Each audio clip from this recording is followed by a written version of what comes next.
and dyed it bright pink. Otherwise, we were the same, and it hurt to look at her.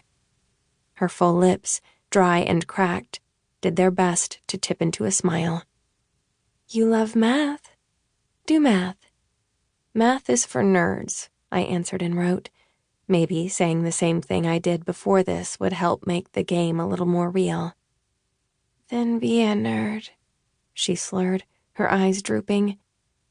"Let's be who we are supposed to be and fuck everyone else." Her shaking hand brushed my hair back before it fell limply between us. "When we get out of here, we're going to deserve whatever life we want for ourselves. So take it. Take it with me. Promise. We'll do it together." As if the passionate demand had sapped the last of her energy, her eyes slid closed. "Promise," I whispered. How could I deny her anything? It was my fault we were in this mess, so it was the least I could do to promise her the moon and stars, even if it was just pretending to believe it. "I'm sorry, Sophia."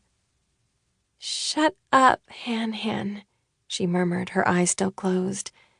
"We'll get out of here. Eric is probably tearing the world down looking for us." Maybe, but our captors were like ghosts, moving too quick to be caught, not even real to the outside world. "He's going to be so mad we snuck out, and I can't wait to see his angry face, his eyebrows pulled so low they'll be right above his lips." Another slow breath rattled in her chest like it hurt to breathe. I almost thought she'd fallen asleep when she spoke again. "But then I'll dance away because I'll be a damn ballerina." She huffed a laugh, another smile trying to break free. Just as quick, it slipped away, and she laid still. "I love you, Sophia," I whispered after a moment. I waited to hear it back, waited for her words to wash over me with a protective layer, holding in what was left of the old me. I waited and waited, watching my sister sleep. Except something was off. We were inches apart, and I couldn't feel the huff of her breath on my skin. Her body laid too still, her chest not rising and falling over heavy breaths like it had before. "Sophia?" Too many drugs. It must have slowed everything down. I just needed to wake her up, keep her focused on me. With a trembling hand, I gripped her shoulder and shook her. Her head lolled, and I shook harder. "Sophia!" I whisper-yelled, not wanting to draw attention to us. "Sophia, please!"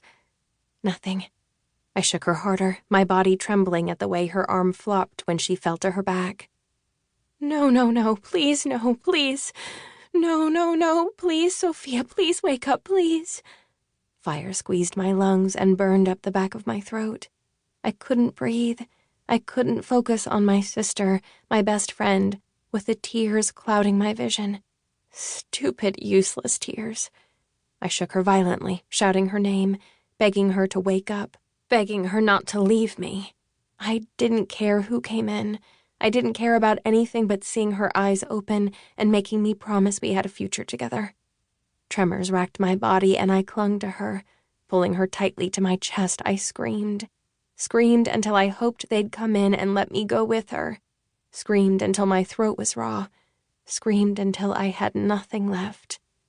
The sounds expelled in grief were excruciating, and mine would haunt me forever. Chapter 1. Hannah. "Hey, Hannah." My eyes shot up to the woman hanging on my doorframe, her red hair swaying like a pendulum. "We're heading to grab drinks after work. Wanna come?" "You should say yes." The voice that sounded a lot like Sophia scolded in my head. I floundered. Part of me wanted to. Part of me knew I should get out and go get drinks with my coworkers like any other normal 26-year-old on a Friday night. Part of me knew I should be like Sophia, who would have had no problem joining everyone else. The other part of me had a bar class and a book waiting for me at home. "Sean's going to be there." Scarlett's smile turned a little devious, and she waggled her brows. "Angela said she noticed the way he looked at you." Instead of the flutter of butterflies in my stomach having a cute boy crushing on me should create, my chest squeezed.